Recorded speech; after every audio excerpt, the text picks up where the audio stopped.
Yo, what's going on, guys? And today I wanted to talk about the news that Shams Charania just broke. Bones Hyland reuniting himself with, I just realized my microphone was a little bit lower than I anticipated, but reuniting himself with Tim Connelly heading to Minnesota. A great sign. This team kind of needed an extra guard after, I think you would tell after a few months, Mike Conley is clearly on his last legs.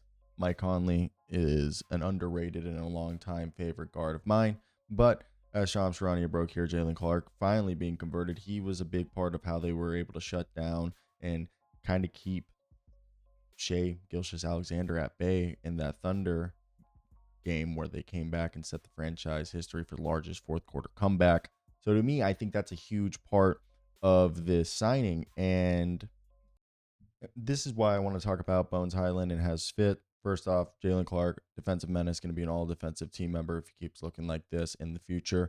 And really good player, kind of filling that same role Peyton Watson has with the Nuggets for the Timberwolves.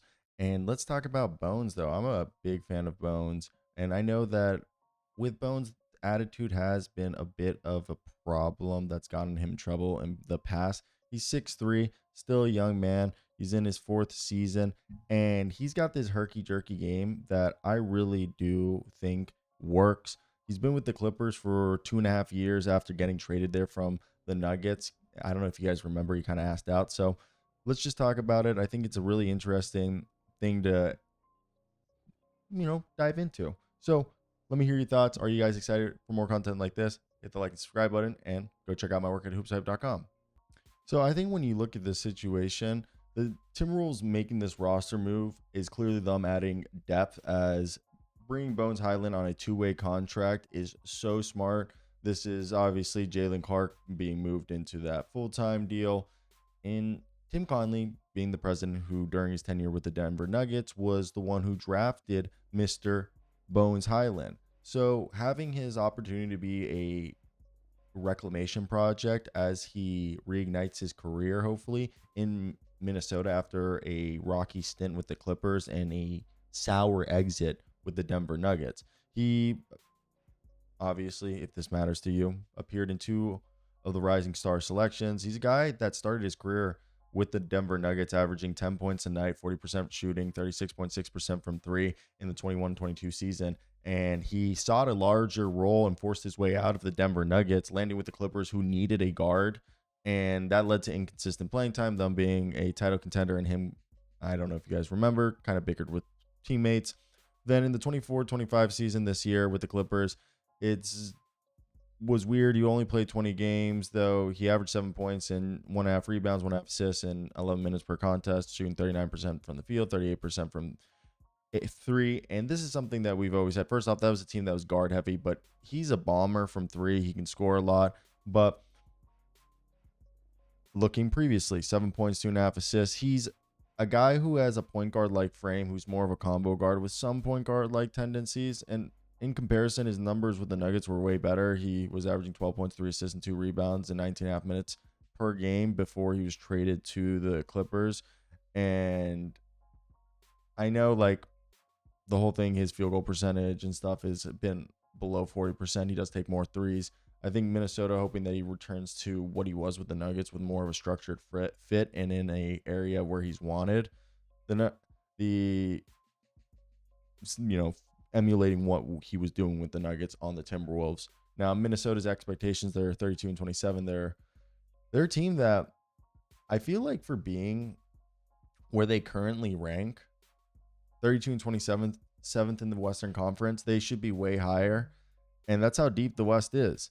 And they boast one of the league's best defenses. They have the 7th best defensive rating, 6th best opponent's points per game. Their offense, it's hit or miss. They're 20th points per game. We talked about this the other day.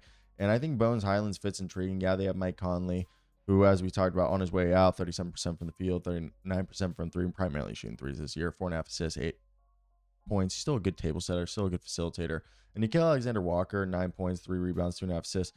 He's more of a defensive, 2-3 guy, and not out there he can be a secondary playmaker, initiate some transition looks, and, run some side actions and be the connector that finishes a play, but they didn't really have a pure microwave off the bench. And Anthony Edwards, obviously averaging 28.6 rebounds, 5 assists at this point, is able to create his own. And Bones Hyland's a guy, career 36% for three-point shooter, is a guy who can create his own shot. I think the hope is that Bones Hyland has matured since his Nuggets days, and when he grew frustrated with his role and requested a trade, being on this two-way is probably going to humble him. I think the Wolves' decision to convert Jaylen Clark's contract to a standard deal to open up that two-way slot is just a low risk with medium to high upside reward. We all know Jaylen Clark, defensive-minded, 6'5", 6'6", guard, who so far in 17 games has averaged 5 points, 1.5 rebounds, just under an assist, and 16 minutes in those games. So, dude, he's the type of guy you need in the playoffs. He can be a weak side rim protector at times, and I really, really like him. I think he's somebody that, if you guys have not been following Jaylen Clark, he is absolutely an offensive game wrecker, is the way I would put it. If you're an offensive player and you see Jaylen Clark, you're like, damn. And I don't know if you guys remember, there was a moment we didn't know if it was going to be that they put him on a two-way last year because he was coming back from that Achilles injury and there wasn't a lot of information. We even asked him at the draft combine what was up with that. So for me, I think this is just another great story to tell about the ability Tim Connelly has in talent evaluation. And he's also shooting 45% from the field, 42% from three. Having this offensive weapon, microwave, guy who can score in bunches, every bag or every tool in his bag, will allow him to slowly fit in, and then they could probably sign him to a multi-year deal in the offseason. So the Wolves get the bank on Hyland being the guy Denver hoped he would be. He'll thrive in Chris Finch's fast-paced offensive system as the microwave off the bench, and they have the end of the season to run him out there with Tim Connelly wanting him and still believing in that upside. And just 24 years old, he'll buy into his role, hopefully improve that shot selection, be that X factor off the bench, maybe even convert him before the end of the season for the playoff. But Jaylen Clark, I think, is the other story right here that we've not talked as much about because they're making a playoff push. They're trying not to be a play-in team, and if they can do that, I think that's the biggest difference between you being a contender and a pretender. And that's having an exec who can make the evaluation on this is what we need to do to elevate our ceiling. And that is by bringing more defense, specifically on the perimeter. And I think this is a guy in Jaylen Clark who's going to be able to not only protect the perimeter, but protect the inside as a weak side rim protector, a guy who can get up there as he has almost a 7-foot frame. So I want to hear your thoughts down below. What do you guys think?